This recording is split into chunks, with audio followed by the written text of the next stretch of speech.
So we are going to Winners and hopefully Marshalls. We're looking for baby shoes for Benji. It's summer. No, it's not summer.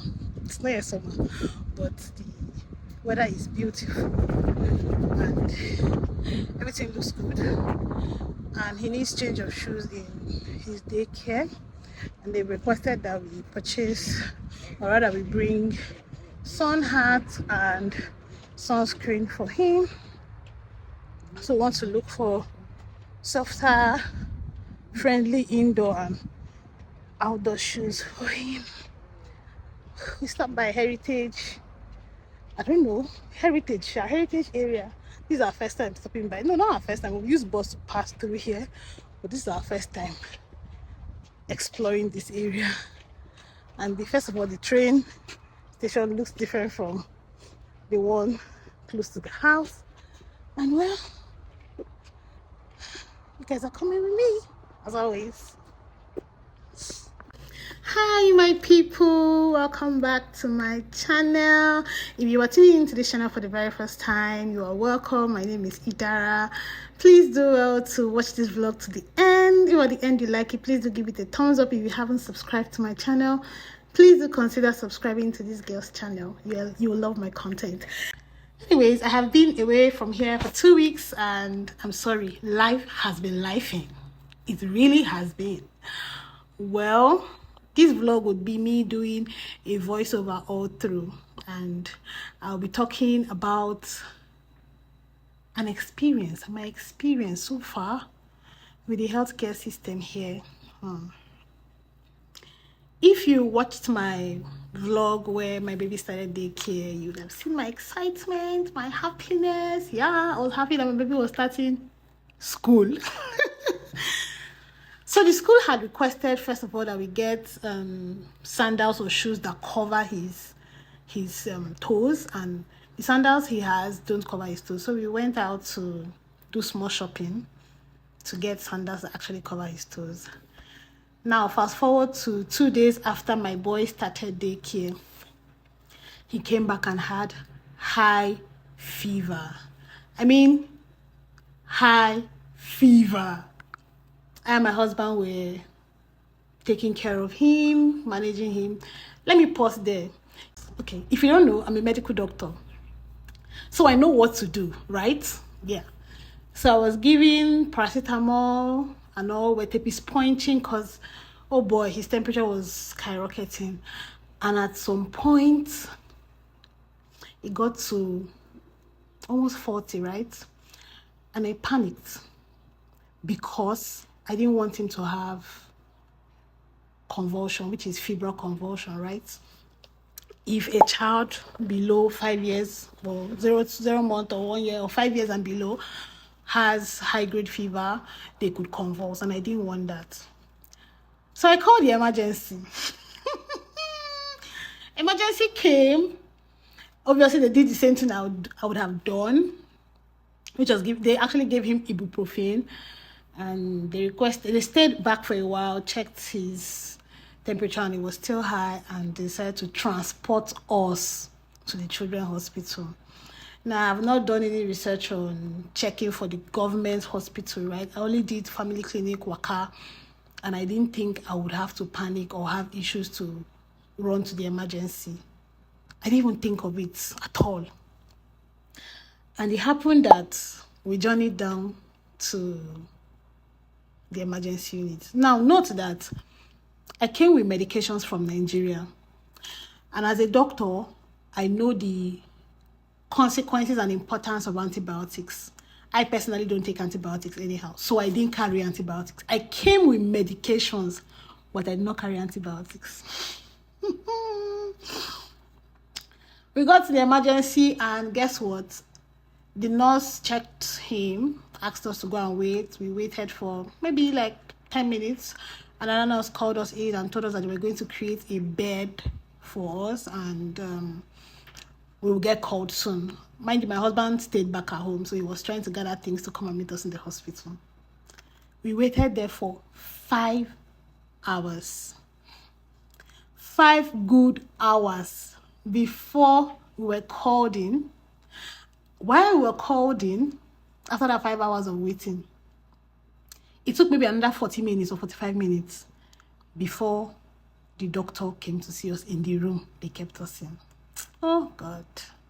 When people say appreciate Nigerian doctors, say you go to hospital in Nigeria, they will delay to see you for maybe 20 minutes, 30 minutes. You go to power, you go to shout.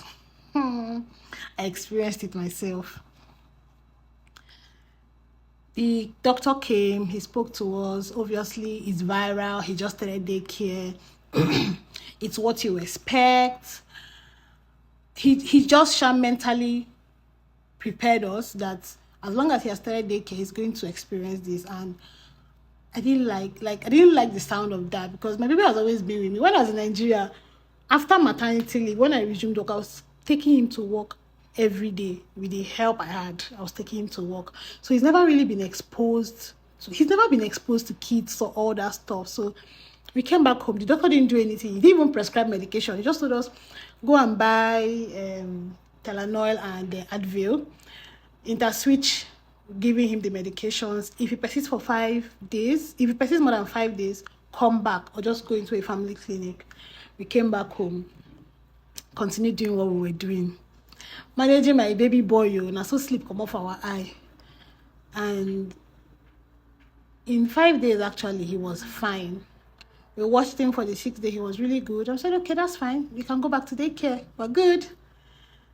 My boy went back to daycare, and after 3 days, or 4 days, we're back to square one.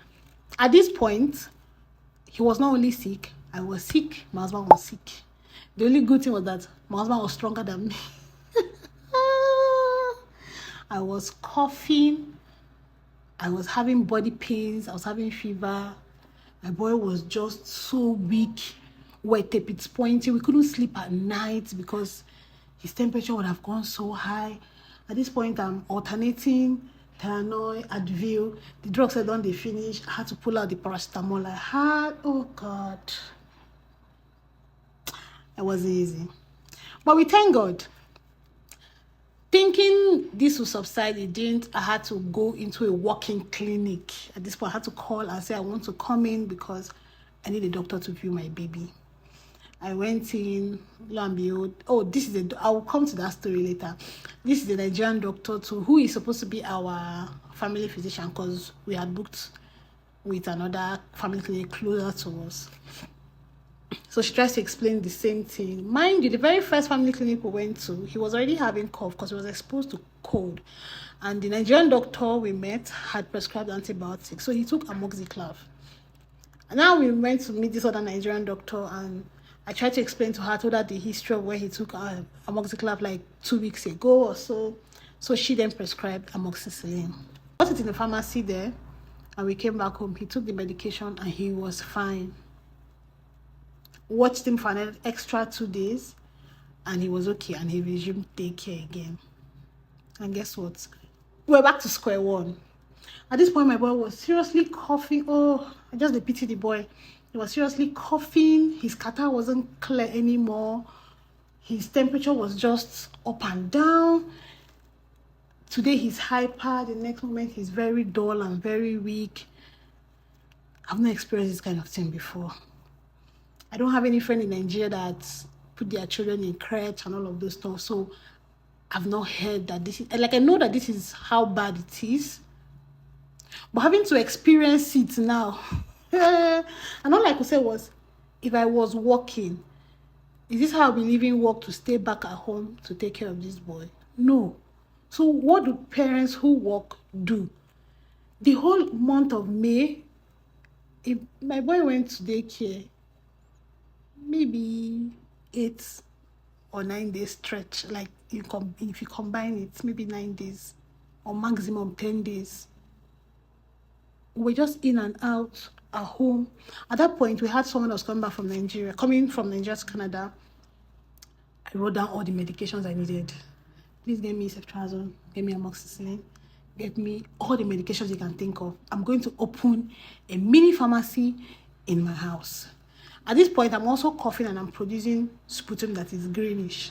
This is no longer viral. This is now bacteria, and I can't tell where exactly it's coming from. Obviously said as viral, but now it's bacteria. The medications came, but I didn't start him on any antibiotics because in the last 3 weeks he has taken antibiotics twice, and it doesn't make sense to give him another one. So I paid attention, I watched him, I observed.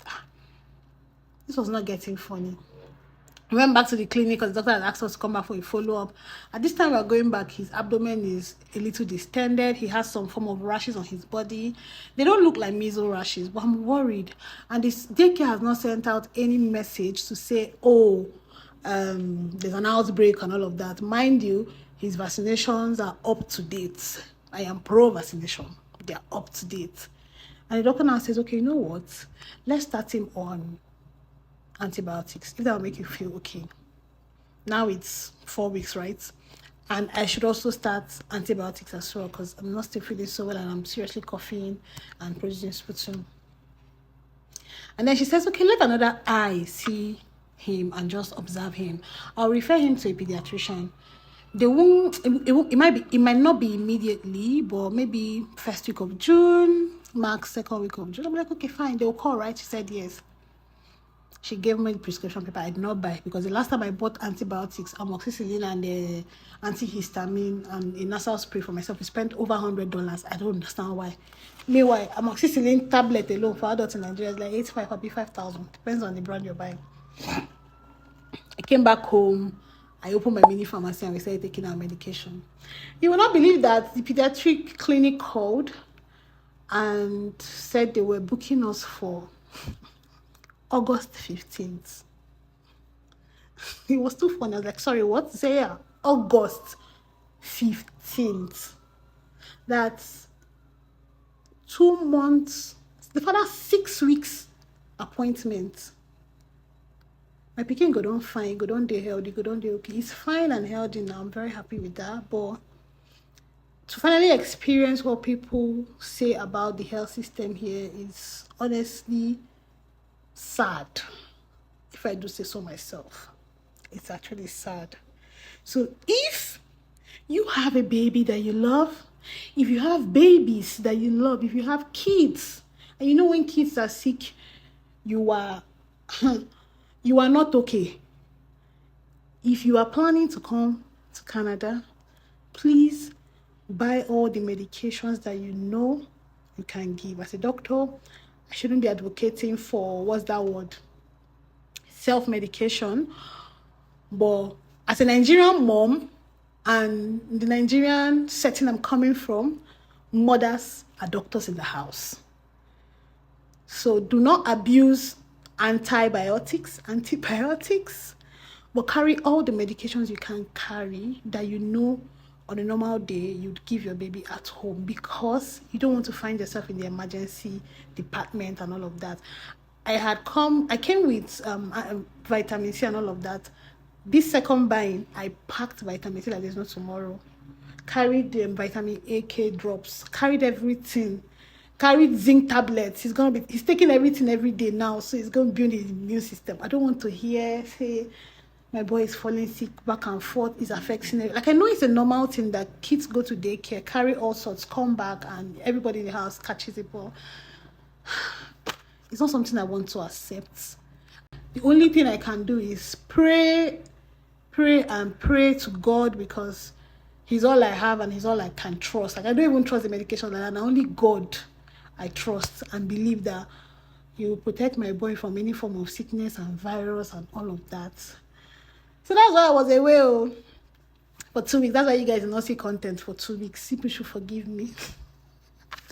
Forgive me, because life was lifing and mommy was doing mommy's job, and I'm back.